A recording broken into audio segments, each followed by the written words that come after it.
Hi everyone, my name is Roma. You are watching Tennis Ninja TV.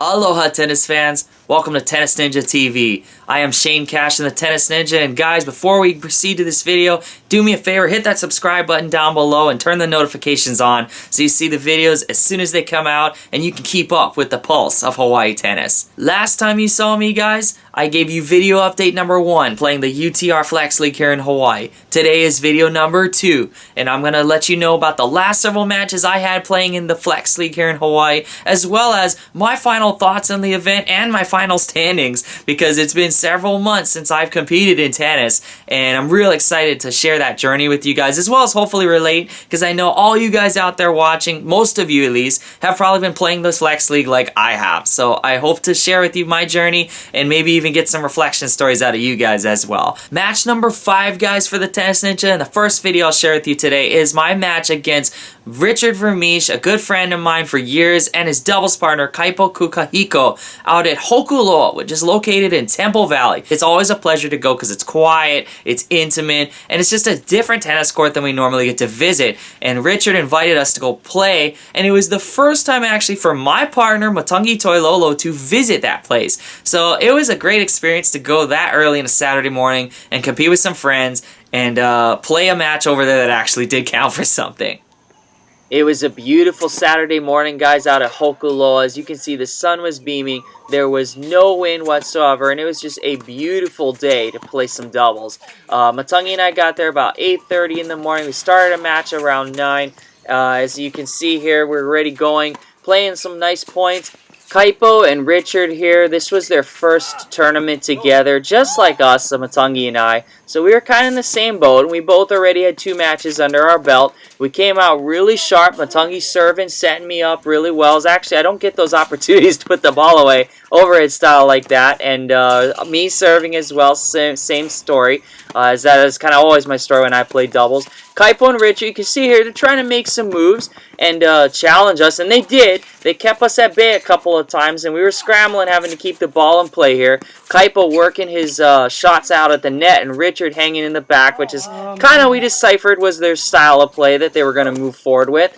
And you can see here, we try to be as aggressive as we can just because we see opportunities to take the net. And anytime we see a one-up-one back team, that's always kind of our goal, is we want to try and get there first. You can see Kaipo brings me in short. I come in on that. Matagi was so solid at the net today. It seemed like any time I gave him the setup ball, he would guarantee put it away. And I think that's a testament to the last couple of times we have played. So we kind of know what each other likes when it comes to setting each other up for the put-away shot or to just win points in doubles. However, because we've had so many matches and we played points together like that, there are times where we did get a little complacent, so we had to be steady and make plays. You see there, Rich setting up Kaipo, and Kaipo sees the opening, takes advantage. So these guys, they would not lay down. You had to earn points still, and we were able to set up consistently for it, which was a testament again, I think, to our teamwork. This match didn't take too long on our part, and as well, you can see these guys, they normally don't get to play against players our level in particular, so this was really a good experience for those guys and a nice win for us. We finished that match 6-love, 6-love, and just furthering our campaign in the UTR Flex League.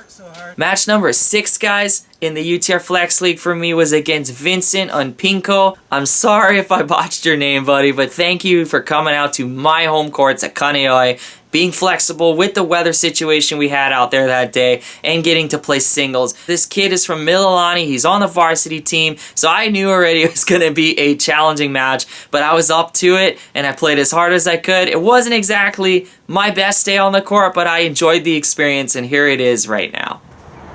This match would prove to be my most challenging singles match of the tournament yet. I was already up against a high school kid, so you know he's going to be playing very often. He's going to be in practice. The other thing is my racket strings. I'm here using a demo from Prince, and the strings have been the same strings really for the last several weeks, and I've been playing a lot, so the strings were getting loose, and as you'll see in a second here, I start kind of complaining. But at first, Vincent came out and played solid. He was very strong from the baseline, probably my strongest baseline opponent yet, and he would push me around and bully me, so I had to be on my best in order to rally around with him. And as you can see, I sprayed one forehand or two already so far, and I start kind of looking at my strokes. But I kind of had to because, again, Vincent was very consistent and got a lot of balls back, regardless of what game plan I was using or not. So I had to be consistent back in order to make him play a lot of balls. And a couple times I did get very fortunate with the shots I was hitting that would actually end up in my favor. But you can see here, Vincent with the ground strokes running me around, putting pressure. There's another sprayed forehand, so you can kind of see the theme here. This was happening pretty much throughout the entire match. Is anytime I get a chance to run him around or take a nice confident stroke, I'd miss the shot. So I just was slightly off that day, and I would force myself to do other things and think outside the box, like slicing, throwing the drop shot, as you saw the previous point. There's another one. Again, coming to the net, trying to be creative and just think of other ways to get around doing well and winning points without having to use maybe the shot that I'm used to using because it's not going in the court. But still, Vincent made me play. So it was a challenge for sure to think on my feet how to solve this puzzle that I was playing here that day. So you can see here we get another rally. I get the upper hand here. Vincent makes a nice get. There's the open court in the corner. And then I blow that shot. I didn't quite have the feel that I was expecting to have that day. So a lot of the shots I would miss. Okay, here we go. Here comes a little bit of mojo here. That, I think, gave me some confidence, so I took a good rip. That return, I definitely remember that. That was actually the very next point. But then again, later on, I have opportunities to hold serve and maybe even take the lead. And as you can see there, oh man, I was pretty disgusted with myself on the way I was playing just because the kid drove all the way from Iolani, and I didn't want to embarrass myself. I wanted to give him some good competition because that's what he signed up for. So I start stepping my game up, and I start getting a little more aggressive and confident. I got nothing to lose at this point. I'm already down a set, so I might as well just go for it. But look at this. Vincent, I move him around. He comes up with shots that I don't expect, and especially for his consistency, he's able to hit it. But, you know, I still hung in there. I fought. I was scrappy. I was not going to put my racket down. You can even see I switched rackets, and I went for the shirt change, so you know what that means. Fresh Shane cash in, and but still, man, I mean, Vincent was just on his game. The kid was practicing on his ball machine before I even walked up to the court, and I saw it was him hitting, and he was solid, man. He made me run around. I had to constantly defend a lot of the time, which is why I felt the pressure most of the time from the baseline, and is why I maybe was producing a few more misses as well. So here we go. He's running me around again. Look at this. I basically have to play fetch. And again, lucky shot. I get away with that. Thank you, God. But, you know, just thinking outside the box. There we go. Here, I remember this. Underarm serve. I think the kid was like 2 points away from the minute winning the match. So I was like, you know what? Whatever. I need something to go my way. So I threw that and worked. So, but that was the only time I'm going to do it. Just because my rule with underarm serves is I only do it once a match. I learned that from a friend of mine, actually. And here we go. This is match point. And yeah, Vincent again comes up with another shot. So yeah, he beats me 6-2, 6-3. But again, I didn't lay down. I made it respectable in the end. And very excited as well to still play a junior player out at my home courts and get a good workout. Oh gosh. Halfway through playing my matches as well, guys, something really cool happened to the Tennis Ninja. Guys, I featured some Prince tennis products in my recent videos where I was just talking story about tips for beginners, and Prince Corporate up in the mainland actually got a hold of it. They also heard about the fact that I've been using Prince gear for the last 2 years. I belong to a team called Prince Team Hawaii, which is actually a program Albert Murata and I formed here in Hawaii to promote Prince products. And they saw it, some guys up on the mainland, and they actually provided me and Albert free stuff from Prince. Thank you, thank you, thank you, thank you, thank you, Prince, for blessing me with this opportunity to represent your brand, and I will do it to the best of my ability. If you guys are ever wondering, this is the Prince Techstream Tour 100-310. It's the new racket I'm actually switching to. Not just the fact that they gave me this, but also the fact that I actually like this out of all the Prince rackets. They also gave me some free Prince T22.5s, new shoes from them, and a camo duffel bag, which is one of their new products. Go check it out online, guys, if you get a chance. Again, I want to say thank you, Prince. I really appreciate you reaching out to me. This is an honor to represent you guys here, and I will do my best moving forward. My 7th and final doubles match of the Flex League, guys, with Matagi was against Chad Shibuya and his son Bryson Shibuya. They were basically the second place team in our division, so we knew it was going to be a workout, and we actually changed our location. We went to Ala Moana. We were originally going to play at, again, my home courts at Kaneohe, but it was pouring like crazy out there, so we decided to move the match more southern. We had excellent weather out there. It was hot. It was just good for Matagi and I to get out there and finish this campaign off strong with a very challenging opponent, but also having some fun out there and getting to play good tennis. This match definitely started a lot differently than I actually thought it was going to go, because I knew it was Chad Shibuya on the other side of the court, 5.0 level player, former semi-finalist in the Kailua men's night doubles, and, you know, all those accolades. And his son, who plays for the Mililani varsity tennis team. So again, another Mililani kid. I can't get away from these Trojans, man. They're everywhere. But, you know, they were solid, and they were in second place, like I mentioned. So we came out as far as we could, and we played lights out. I actually could not believe how much Matagi and I stepped up our game, and we had to make these guys play. And we produced winner after winner, and we gained the lead. But what was interesting was, and Chad and Bryson will attest to it, is we forgot to score halfway through. We both lost track somewhere in the first set, and we didn't realize we actually won the thing 6-3. We thought it was 4-3 in the first set, and maybe even 5-4 at one point. And Chad and Bryson at one point said second set. And we were like, what? That doesn't make sense. So we talked it over, and then we realized we won the set. We were in the second set, one game in, and we were like, well, okay. So we had to flip the script. But I think once that happened, though, things settled in, and we knew where we were. Things started creeping up. You can see Chad serving really well. He held serve pretty much the entire time. I don't think we ever broke his serve. His spins and kick serves were just giving us such a hard time, and Bryson with that lefty serve eventually got to us and broke us down. You see Bryson with the ace there. They picked their games up in that second set, and they whooped us. So, but we still were able to produce, you know, a highlight shot here and there. But they were in control of that set. It was still a little bit tight, but we knew that these guys, they were trying their best to make this go to 3. And you can see our Chad just giving me a hard time. In fact, that kick serve, I must have only returned it maybe like 2 times total the entire time. So Matagi, I apologize for that. But the guy, I mean, I don't get to see his serve this often, so it was actually a treat to play against it. And Matagi actually did really well with that serve compared to me. You can see here, I'm standing way wide. I'm trying to make something happen. I can't read that serve. Again, I don't get to see it too often, so it was a good learning experience. Bryson steps it up there, sets his dad up, and yeah, it was definitely a ride. Here comes a third set tie break, so we split sets, and now we're here in this battle, and we're still really, it's 50-50. We could flip a coin on who wins or loses, but, you know, just Chad and Bryson were just steady, and this made us play balls. We got tight towards the end, Matagi with the overhead miss.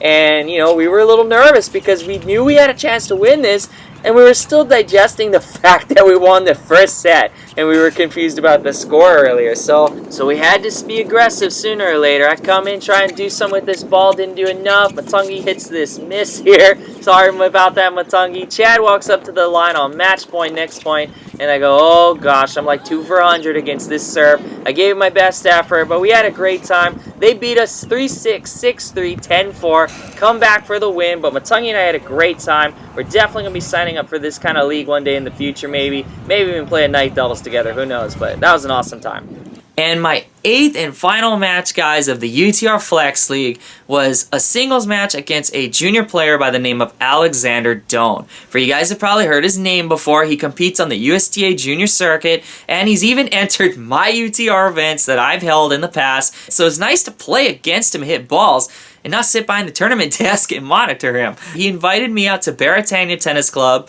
which I've never been to before. It was the first time I actually stepped foot on those tennis courts, and boy, it was a special experience because brand new courts, apartments around you, the freeway's not far, and it was just an intimate setting and a beautiful place to play. So I'll let the highlights tell you about it, but I will say it's probably one of my more prouder moments playing singles, which I'll explain to you right here in a second. Once again, like I said, this is the first time I ever stepped foot onto Baratania Tennis Club's courts, and man, it was an interesting experience. Alex took me to the bottom court, which is what you see here, and you can see there's like a dip in between the court on the right, which there's two courts on that little uphill, and then there's the corner where all the apartments are, and the freeway is directly behind us. So it was an interesting place to play, and as you can see here, Alex came out very solid, very consistent. I had to work in order to earn points, so the theme was going to be similar. However, this time it was not a Mililani Trojan on the other side of the net, so I felt like I had a chance this time. But either way, Alex was on his game. He was playing smart in the first set. It was really kind of a scratchy first set for both of us as we struggled to get our rhythm, but then once we warmed up, we were able to find our strokes and be able to run each other around the court. But Alex was the one who stepped up first, and he ran me all over the place. In fact, he beat me 7-5 in the first set. I had some chances to take that set, but just was not able to capitalize. We were breaking each other's serve pretty much like 3 or 4 consecutive games of 2. And Alex was the steady one. So you can see here, he's just running me around. I'm having to scrap for points and be steady because I had my new rackets and I was super confident, but I realized I think I put the wrong string setup in that racket and I ran my tension a little low and I was not able to control the ball well at times, but I did get used to it and I was able to hit shots with it. You can see here, again, shirt change, you know it's gonna another set, and I'm hoping, you know, that I can find my strokes and really get going. I'm challenging him as best he could. Look at that. I mean, Alex with the stab volley winner, and super short. There's no way I'm going to get the ball. He was definitely on a roll in that first set, and early in the second, he actually got up 3-0 in the second set and broke my serve too. So, you know, I was kind of demoralized, and I was 3 games away from being out of the tournament and being done with this match. So, but I was determined. I was going to hang in there and scrap and do all I could. And eventually it was interesting because I started hitting a couple winners here and there, and I scored a game or two, and it eventually did become 3-all, and I felt finally like I was in control of this match and I could do something. So you see the backhand's clicking, I'm running them around. That overhead right there was a huge confidence boost for me because I felt like this was my turn to turn this match around, and it indeed was a turning point as I eventually worked my way up to 5-3. I won 5 straight games in a row, being down 0-3, to come back and pretty much have a chance to win this set, which I eventually do take, and I would win it 6-3. So we split sets. I have all this confidence. As you can see, Alex is getting a little bit frustrated because, again, he had a 3-0 lead and could have just shooed me off the court. But again, Scrappy Tennis Ninja just hanging in there doing his thing. Look at that. Even the cross-court balls were going in. When the cross-court shots start going in for me, especially what you saw the last time I played singles, that was a huge confidence boost. But again, I had to be careful. I still couldn't just rally and just hope for the mistakes. Alex was still playing hard and wanted to make a comeback and win this last match. So we go to the third set tiebreaker here. This is, I think, like the second point of the match, or the first point of the tiebreak. And I have this cheeky rally, and I have the opening, but I choose to be cutie about it, and I can't finish it, but I can't win a tiebreak like that. Alex is going to just be steady and just wait for me to make the error like early on, or he gets the winner. So I step up. Any short ball I get a chance, I have to run him around. And it was the first time ever in my life that I went 3 sets in singles this deep into a match. And here comes match point. You'll see in a second. And right there, I felt the biggest sigh of relief in the world, and I thank God for it because that was my first ever 3-set win in singles, and let alone a comeback to win the match. And, you know, Alex, gracious kid. What a sweetie, and he's going to go on to be a great player one day for sure. He's only in 8th grade, and I was very fortunate to get the win that day. Who knows, that might be the last time I ever beat him. But that was my last match playing the UTR Flex League. I had such a great time out there. I will definitely be entering these things again for future years to come, and I hope it's here to stay. So that's it. That's my experience, guys, playing the UTR Flex League here in Hawaii. And to give you final standings, I finished at about 2-2 in both my singles and doubles divisions. So I was about middle of the pack finish, which is about 3rd or 4th place. And I also got to play guaranteed 4 matches. I played 4 singles and 4 doubles. That's 8 matches. That's the most competitive tennis I've played in over a year. And it was a cool experience. It's actually the first UTR Flex anything I've ever played in my life, and I haven't even ever competed in a UTR tournament before. So again, this is a great tool. I think for socially, for adults, just getting to see that rating instantly change when you play matches and you get results back immediately after. And for juniors, of course, you guys know, it is a huge tool when it comes to playing college tennis later on. You're building your rating, and it also helps you find level-based competition, so you always play someone your level, so you can really find out where you really are in the game in terms of your playing level. So it's a great tool all around, and it was very social. I got to meet plenty new people along the way. I definitely got some very even matches throughout the whole experience, and big props to Hendrik Bodie, the director of the league, for running this and making this such an enjoyable experience. I am very excited actually to play the next league, which is actually starting this week. I'm playing mixed doubles. For the first time in my life, I have actually never competed in mixed doubles anything before, and I'm going out with my good coach and friend from Keaunui Foundation, which is the tennis program I coach, Kaylee Rossing. She's originally from Wisconsin, and you've probably seen her in one of my former interviews, but we're going to hit the court this upcoming weekend to begin our campaign. Thank you again, guys, for watching my videos. Again, like, comment, subscribe down below, and support Tennis Ninja, because when you do that, you are growing tennis, and you are helping spread tennis around the island and around the world. We got to get this sport out here, guys. It's a pretty cool game. You can also help by following us on Instagram, liking us on Facebook, and visiting my website, guys, tennisninjahawaii.com. Go check it out down below, and check out my media services as well. If you want the Tennis Ninja to come to your court, let me know and hit me up, and we'll make it happen for you. Guys, thank you for tuning in. As always, God bless, be safe, and aloha. See you on the court.